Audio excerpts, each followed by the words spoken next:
Thank you for listening to our Sunday Plus podcast. For more great content, please use the LifePoint app, which you can download today at lifepointaz.com. Well, hello and welcome to another edition of Sunday Plus. It's been a great week, Jeremy. It has. It's been awesome. What made it a good week for you? Or a great week for you? I don't know. It's just busyness, I think. I thrive off of getting things accomplished. Okay, and nice. So there's a lot going on. I'm spinning a lot of plates right now, okay, which is kind of new. We watched Pastor Mike's kids over the week. If you didn't know, I'm married to Mike's daughter, and so we watched the Littles, as we've dubbed them. Nice. And so just playing parent, and then they also have a puppy. Not a puppy. Thing's a horse. He acts like a puppy. Yes, which is a problem because he's enormous. No, yeah. So they have a swinging bed, and last night he likes to sleep on it outside in the cold and stuff, and we heard this huge crash. I'm so big, I thought he had jumped the railing. Ooh. And they're on the second level. Oh yeah. And so I'm like, dude, this is gonna be bad. He scurries on the outdoor porch thing that they have. Yeah. He scurries, opens the door back in, jumps right at Macy and I's feet in the bed, and just stays there. Didn't bark, didn't squeal, didn't do anything else. I think he fell off the bed and then he got embarrassed is what happened. And I was like, dude, are you okay? And literally we would be like, hey Bentley, are you good? And he'd go, he's like, dude, he's copping at it. I think he got embarrassed. That's hilarious. He fell around. So that's been a crazy, it's been a fun week. Awesome. I started my master's. Woo! So spinning a lot of plates right now, man. That is nuts. It's wild. What about you, man? Yeah, You've been holding down the fort. Yeah, holding down the fort with the lead pastor gone and acting like I've got authority. And so, you've even taken his office. I did. I took over his office just to have a little bit of solitude for a couple days. But no, I think it's really good, and it was exciting. Last night we had our last study for this 4-week deal in Philippians, for the first chapter of Philippians, and it's been consistent. We've had about 40 people. Wow. People are super excited about the classes that are coming up. We're going to start discipleship again on Sunday mornings for youth and for our adults, and we have a number of people, over 20 people that have signed up for the first class, and I think we're about 30 for the second. So had some new faces, some people were there that there's a lot of anticipation, and there's a lot of excitement, and so that's really cool to see people engaging. We definitely work hard at trying to figure out not only the classes that we know are going to be rich for people's discipleship, but things that are going to engage people, because we don't want to offer something that no one wants. But at the same time, we want to offer things that people need, but are also going to be engaging. So I'm excited that it appears to have worked. Yeah, so that's awesome, man. What are you going to do? Anytime you're building a culture with something new like that, it's always a really cool thing when you see response like that. And if you haven't signed up for any of the discipleship classes, the 9 a.m. is more geared towards new believers. The 11 a.m. is more to people who are just looking to go a little bit deeper. If you haven't signed up, that doesn't mean you can't join. So this is true. Please come in at 9 a.m. In the Family Life Building, both services for those classes, and just see what piques your interest. And it's awesome that we have that opportunity to be able to do that. And absolutely, really excited about where we're heading and what we're doing with that. And then youth as well is starting back up. We were talking to them last night about some different things. We had theme nights. So it was 80s. And I was like, hey, we're bringing discipleship groups back. And they were all like, let's go. Nice. And then they saw the books and they were like, oh, homework. And so I was like, hey, we're promise you'll be okay. Yeah. But it'll be really good. And good. We've been working through that as a staff. We have. And it's just been really awesome. So quick plug for discipleship to start it off. Absolutely. Love That's that. Important. Let's get into the message, man. Let's. We had the opportunity to have you speak. Yay! Which was awesome to be able to do that. Give people, if they didn't hear that message or they just need that reminder, the recap of kind of where you were, and then talk through how you came to that, because this was the concluding message of this series on love and the love of God and what we're going to do out of that love. So just kind of talk through that a little bit. Yeah, absolutely. So as we were preparing, and as I was kind of looking at the messages that Pastor Mike had brought to this point, it was 4 weeks of really sort of that argument for God's love and how we love God. And so there was a lot of foundational work that had been brought to that point, which was excellent. And as always, you can find that content in a number of different places. I would encourage you to go back and look at those.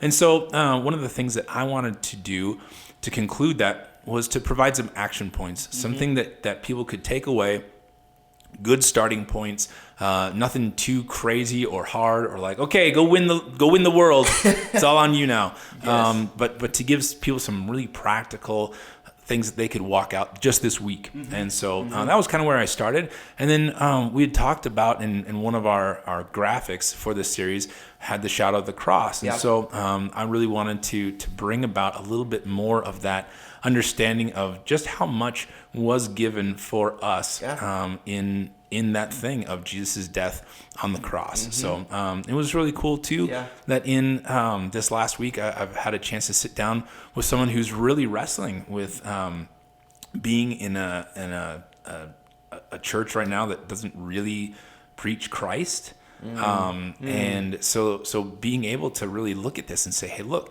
man, it is everything. Like how we think about him, man, this is everything. So being able to apply it in that realm too of someone who's really wrestling with, okay, well, is Christ enough? And being able to look and say, absolutely. Like this is exactly what the Bible teaches, and it's because of his love personally for you. That then draws you into a relationship. So it was really cool to be able to apply it and then have that reminder for sure through his word. I love that you brought in the illustration of the cross. It almost, sitting in there and listening to it, it almost kind of seemed like an Easter message, a little precursor to an Easter message. I knew that was going to be a danger. Hey, we have a few months to settle, and then we can bring it back. That's right. But it did, and I think that it's because of the cross that we're able to experience the things that we've been talking over the past few weeks, which is why it makes such a great concluding message. There's so much. Even we were talking last night in youth about some different things, and we were talking about in terms of community and discipleship and all that, and we had talked about how really communities and churches develop a love for God first, and then out of that love for God, love other people, and that's when you see modeled in kind of the Book of Acts and the way that they built their communities and different things like that. And it's no different. We've been talking about this. It's such an elementary message. It's such a foundational piece, but yet it's something that we have to be reminded of, and we have to work on, and we have to understand. I mean, this is what this is going on. And so, there's just a lot that that I think is a really important aspect of it. It's a huge piece of the puzzle, and so quickly we can forget it. Absolutely. And that's a huge piece. So quickly we can just go, man, I don't get how to do this. I understand that it's important. I don't know how to do it. And I loved that illustration of the cross. I loved that it did kind of go that Easter route of just bringing people back to what Jesus did in modeling the love. And there's no greater illustration than the cross on that. And so I think one of the things too that as I was looking at that thing of like who Jesus was, what he gave up, and really the life that he gave, not just his life force on the cross, but like the life that he left in heaven, all that kind of stuff. It's interesting, and I was thinking about like there's often this segmented thing where we talk about his birth at Christmas and then his death and resurrection at Easter. But when we look at that whole picture of that thing of from the very beginning of time, that it was already put in motion because he knew we need a savior. That then his incarnation, coming to earth, the whole life, and then his death. Like it's very seldom that we talk about that whole package of what he gave. And so that really struck me. And then one of the other aspects of the message, and something that I thought was really helpful, is that there are tests. I mean, it says like this is how you test and see if you have Christ in your life, and it is through love. And so one of those areas that we can really, that litmus test and that thing of like examining our lives. Okay, how have I been loving? How have I been reaching out and putting into practice these things? And honestly, someone had come up to me after the service and they had a request. And just of like how we could support their family going through some things right now. And I was really convicted because immediately I'm like, oh, my schedule's too late. There's no way I can take that on personally. And like, how do we do it? I can just, and I'm seeing like, I've just come off this message of like, hey, be loving and see how you can help one another. Here's someone who's coming to me for help, and I'm trying to like figure out how not to help them, you know, and not. I mean, that's what it boiled down to. Not that I was trying to get out of it or anything like that, but it's amazing the different aspects of the world around us and those simple things of extending kindness and extending love that have really taken a hit over the last few years. And honestly, I've been wrestling with this question. Again, we talked it through a little bit last night in the youth message, but how much can you really show love for God and really love him if you don't love the people that he loves? Right. And that's it very much is one and the same. It's two sides of the same coin. We've been talking, you sent a podcast of some kind of this theological thought of like how life should be. But anyway, it's this guy who basically thinks like the 10 Commandments, there's a correlating law and all that stuff, and governments should be run. But he is right about this one thing, and that is that the 10 Commandments, and Pastor Mike even alluded to it earlier, the 10 Commandments can be broken down into loving God and loving other people. And it's two sides of the same coin. And if you love people, but you really don't have a love for God, do you really love people? And it's the same way with loving God. If you're super devoted to God and you're loving him and you're after him, but you don't really care about people, how much do you really love God? And that is something that I think we've been able to unpack, and one that you really illustrated beautifully in this last message of like the action step to be able to do that. And thank you for just being transparent. I think that's huge. Just to be able to say like, hey man, this is something that even happened right after the message. You know what I mean? And I think it speaks again to the fact that our pastoral staff, this teaching team that we have, they are actively wrestling and dealing with these things, and these messages speak to us just as much as they do to the church, to you guys as we speak it. We're not just like, hey, we got everything figured out, we got everything ready to go.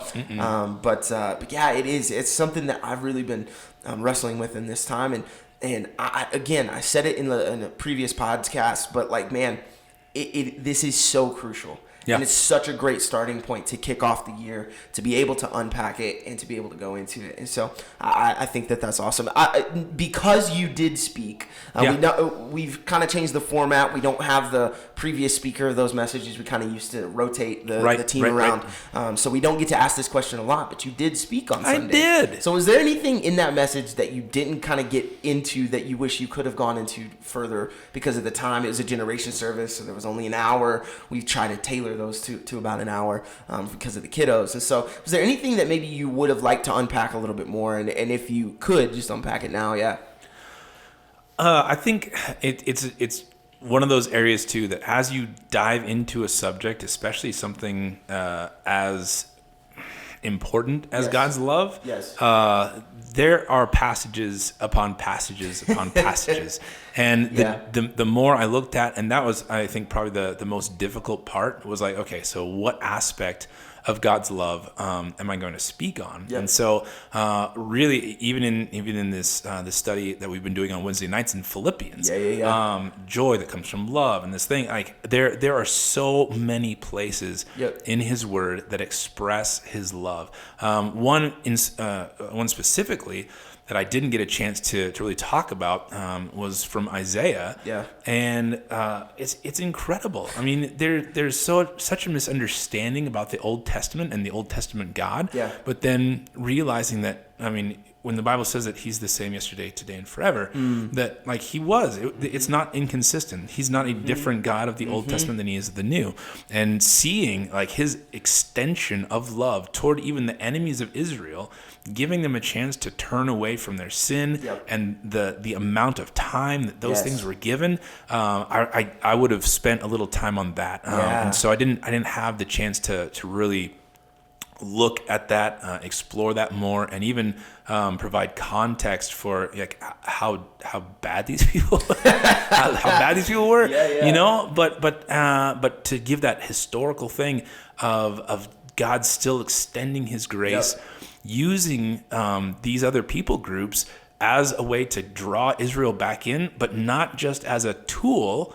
Then also caring enough about them and saying, "Hey, look, I've shown you my power. I've shown you my might. Hey, here's an opportunity to turn to me and actually enjoy the same relationship as I'm offering to these people of mine." And so seeing that in a different light recently was something that if I had the time, I would have passed on. Yeah, and I think that it's important because love is something that I think a lot of people do wrestle with when they look at the Old Testament versus the New, because it seems like it's two completely different entities. Right. And it's like, hey man, I just don't understand how these things can correlate. But you see when you read and when you dig and when you're able to understand context, that's so big. I tell students and anytime I speak all the time, I'm like, hey man, like, if you're not reading the context in your script, who opens a book and in the middle of the book, you're like, I'm going to start in chapter 9. You know what I mean? Like, you have to understand the context in which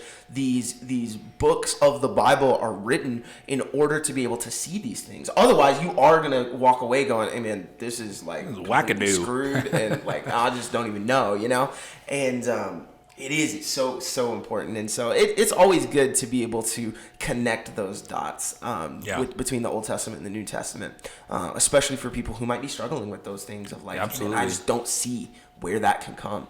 And so it's always good to get a little extra tidbit, when one of us are speaking on Sundays. So, but yeah, man, let's talk a little bit about where we're heading in February. And this is actually something we haven't promoted yet or haven't even talked about, but it's heading tomorrow. So I don't know, like, it's not like a ton of promotion. Okay. But if you're watching, hey man, maybe you need to continue to watch because you get extra little tidbits. That's right. And sneak peeks. And so we're doing something extremely different. Yes. With our message in February. No, we're not taking vacations. No. But we are doing It actually would have been a good time. We are doing a video series. Yes, we are. In this next. Can you kind of break down what that's going to look like, even logistically, in our church and different things like that? We have found a teaching on generosity that is excellent. Robert Morris, out of Gateway Church in Texas, gave this teaching. He actually has a book called The Blessed Life. And as we were exploring what it is going to look like in our congregation to be people who are generous, not just in finances, but in resources of time and talent and all that good stuff, that this teaching stood out to the degree we're like, why would we try to retool this whole thing? And so the cool thing is that we'll be showing it in church on Sunday. Looks like for 5 weeks, and we'll be having this video series playing during the service. And what works really well is that they had actually simulcasted originally this teaching, and so it doesn't feel awkward or stilted because the whole thing was that churches were joining in the simulcast, and so really powerful teaching. Excited to see what's going to come out of this, and it's just one of the most balanced, biblically based teachings on generosity, what money can do in our lives. And what God can do with a heart that is submitted to Him in generosity. Yep. And COVID, the pandemic, has really brought about, I think, the comfort is not really the right word, but just the ability, I think, to be able to be a little bit more flexible with things like this. Yeah. There was a time where that would be like completely preposterous to do, especially for a full series, not just like a Sunday. Right. But I think it's important, and it's great. Our pastoral staff has been able to unpack it together, walk through even how we're going to order these messages. And so we've still had a hand in it. Pastor Mike is going to be handling all of our transitions and kind of leading through those moments. And so that's going to be just an awesome thing. And it will be stretching a little bit, I think, for you, if you're not comfortable with that. We have the opportunity through some of the things that we've experienced coming out of the pandemic, where now we can do this. Because, when you look at Pastor Robert Morris's rates, to bring him in would have been a little costly, especially for 5 weeks. Yeah. Hey, can you fly in like late Saturday night, leave as soon as second service is over, and we'll get you. No, it is. And so to be able to do this, and take a resource that has been provided, like you said, for other churches, so you won't feel that disconnectedness of just being disconnected in the sense of I'm just watching him talk to his church. Right. He's talking to a lot of other churches in this. And so it's going to be really exciting. I'm very excited to be able to do it. And I'm excited to see really how it works and the response that we get. Yeah. And so typically when none of us speak, people tend to think that we've gone AWOL, or right, missing. And so it'll be interesting to see. I think I'm very excited about the next series that we're going to be in, and so what that'll look like Pastor Jamie said, we're going to have a normal service with worship and all of that, and then just for that teaching time, it'll be a video on our nice LED wall. Oh yeah, it'll be the first time we've really done like a video thing, something like that. Yeah, that's true. That'll be really exciting. And so I'm super pumped for that, and man, thank you guys so much for watching. Hopefully you guys are ready for this next series that we have. It's going to be awesome. I'm very much looking forward to it. And so we'll see you tomorrow in service. Like Pastor Jamie said again, discipleship groups are starting up at 9 and 11 a.m. New Believers is at 9. Kind of the existing people who want to grow in their faith, that's at 11. And it's in the Family Life building, so feel free to go in there and just see what it's about if you haven't signed up already. And if you have signed up, remember your commitment. That's right. No, that's right. And then in blood. We're going blood. Okay. Yeah. There we go. I think that qualifies as a cult. Oh yeah, well at that point. I'm joking. And then we have our services at 9 and 11 a.m. Here in the main auditorium. It's going to be an awesome time breaking down these messages. We'll still be doing Sunday Plus every week in February, breaking down those messages as we've been working through them and listening to them, and so that'll be awesome. And so thank you guys so much for that. And then if you want to continue to follow us, maybe you like for some reason hearing us break down the messages, then you can subscribe on YouTube at LifePoint Church Prescott Valley. You can also follow us on Facebook and Instagram. We're LifePoint Church or LifePoint AZ, just kind of depending on where you are on, what platform you're on. And then you can also subscribe to our podcast, because if you're listening on Spotify or Apple Podcasts, man, you get all sorts of content. You get youth content, you get Sunday content, and then you get the Sunday Plus podcast as well. And so it's all in one channel. It's easy. All you got to do is subscribe one time, and you get all those things to you. It's really boom, and it's all free. What? That's crazy, right? Holy cow! Yeah, it's Sunday Plus, but it's not a subscription service. We're so generous. We are. We really are. But yeah, thank you guys so much. Make sure to subscribe. Make sure to follow us. Send in your questions. That's right. We want to be able to break those down. Like I said in the previous podcast, we'll be breaking some of those questions down, even the ones that we have, over the next week or so, and getting everything ready to go. So thank you guys so much. Have a great rest of your Saturday. We'll see you tomorrow for church.